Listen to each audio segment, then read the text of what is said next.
Welcome to ప్రజా ప్రకాశం news. ఉమ్మడి రాష్ట్ర ముఖ్యమంత్రి స్వర్గీయ వైఎస్ రాజశేఖర రెడ్డి 15వ వర్ధంతి కార్యక్రమం దర్శి పట్టణంలో సోమవారం ఘనంగా నిర్వహించారు. ఈ సందర్భంగా స్థానిక గడియార స్తంభం సెంటర్లో గల వైఎస్ రాజశేఖర రెడ్డి విగ్రహానికి దర్శి నియోజకవర్గ శాసనసభ్యులు డాక్టర్ బూచేపల్లి శివప్రసాద్ రెడ్డి పూలమాలలు వేసి ఘనంగా నివాళులు అర్పించారు.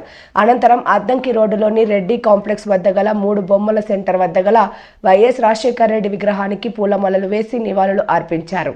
అనంతరం నాయకులు కార్యకర్తలు ఏర్పాటు చేసిన అన్నదాన కార్యక్రమాన్ని ప్రారంభించారు. అనంతరం స్థానిక వైసీపీ కార్యాలయంలోని స్వర్గీయ వైఎస్ఆర్ చిత్రపటానికి పూలమాలలు వేసి ఘనంగా నివాళులు అర్పించారు. ఈ సందర్భంగా ఆయన మాట్లాడుతూ స్వర్గీయ వైఎస్ రాజశేఖర రెడ్డి ప్రభుత్వంలో ప్రారంభించిన సంక్షేమ పథకాలు ఇప్పుడు కూడా ప్రజలకు ఎంతగానో ఉపయోగపడుతున్నాయని ఆయన అన్నారు. అలాగే దర్శి మండలం రాజంపల్లి గ్రామంలో నూతనంగా ఏర్పాటు చేసిన వైఎస్ఆర్ విగ్రహానికి పూలమాలలు వేసి ఘనంగా నివాళులు అర్పించారు. ఈ కార్యక్రమంలో ప్రకాశం జిల్లా పరిషత్ చైర్మన్ బూచేపల్లి వెంకయ్యమ్మ, వెన్నపూస వెంకటరెడ్డి, కుమ్మిత అంజిరెడ్డి, కౌన్సిలర్ మోహన్ రెడ్డి, ఇతర నాయకులు తదితరులు పాల్గొన్నారు.